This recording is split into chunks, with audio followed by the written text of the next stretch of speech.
There's been an ongoing debate about should you sell your home at auction or private treaty? What are the benefits? What are the pros? What are the cons? Why should someone take their home to auction? Why should someone maybe choose private treaty? Today I'll discuss both strategies and hopefully help you making the right decision.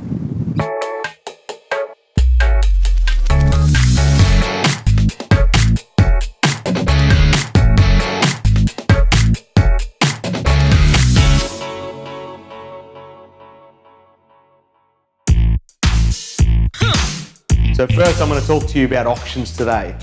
The number one thing that separates auction from private treaty is that auctions are generally conducted in a public forum, which means you know and your neighbours know, but more importantly, the buyers know who they're competing against and what the last bid was. Sometimes this can be a very good thing because it's quite transparent. The buyers know exactly where the bidding's at, and more importantly, you can see the whole action live, and there's plenty of social proof for some of these buyers to actually keep bidding because they see other people bidding. The second key thing about auctions is there is a deadline. Most auction campaigns run for 4 weeks from the day the property launches online, and the 4th week is the auction day. Now, when you sell at auction, you do get 3 opportunities to sell. Generally speaking, number 1, it's before the auction. If a really good pre-auction offer comes along, you can certainly take it. Number 2 is on auction day. And for whatever reason, if you didn't get your price on the actual auction day, you can go to private treaty after that and sell the home as well. Now, when you sell a home at auction on auction day, it's an unconditional contract. And what that means is there is no subject to finance, no building or pest inspections, no subject to bank valuation. So once the hammer comes down and the home's sold, you can pop a champagne and celebrate.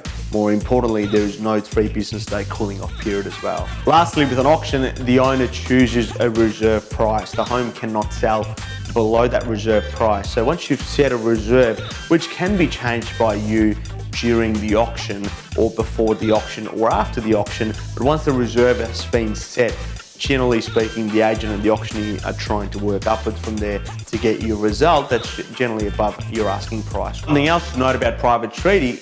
Sorry, man. No, that's all right. You all right, Babu? Yeah. Did you get a photo when I'm holding a treat? It's so funny. Oh, we should get a clip of that. His ears are fully up. Fucking looks so funny. Now let's talk about private treaty.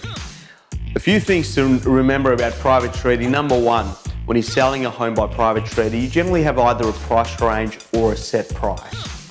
Number 2 is the fact that a purchaser can make an offer within the range or below the range, sometimes above the range as well.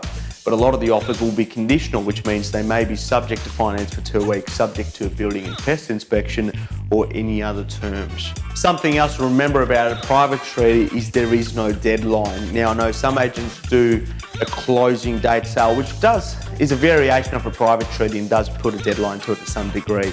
But unlike auctions, it's not a one-day event. So someone can place a really good offer on the 1st day of the campaign or the 45th day of the campaign or anywhere in between. Private treaties aren't as open and transparent, or more importantly, they're not as publicly done as auctions. So if you're someone that prefers to keep it private, then private sales the method for you. The buyers generally don't know what another buyer has offered, and sometimes this can work in your favor because, for example, if one buyer's offered you $800,000, any other interested buyers won't know what the other offer is, so they may offer a lot higher than that rather than just going another 5 or 10 above that other offer. With a private treaty, you are heavily reliant on the agent's negotiation skills. There might be instances where there's only one offer or one interested party, and the agent that's working for you needs to do everything in his power to really extract as much as possible from that one buyer. The 2 things that separate an auction and a private treaty, the key things are, with an auction, what you're really looking at doing during the 4 weeks of the campaign is gather bidders. Gathering bidders means having multiple bidders provides a good platform for an auction. Whereas with a private treaty, you're not trying to gather bidders, you're trying to find the best buyer. So in summary, there is benefits to both methods. Which one works for you? It depends on the type of property you own. It depends on where your property is located. Is your marketplace more reactive to auctions or private treaty? Your agent that you work with or a few agents that you speak to will be able to give you the recommendations around what's the best method for you. But more importantly, the method that you choose needs to work for you. As far as the cost difference between the two goes, it's not much. The only extra, generally speaking, with an auction is an auctioneer's fee, which can vary from $500 to $1,000. What's your preferred method of sale?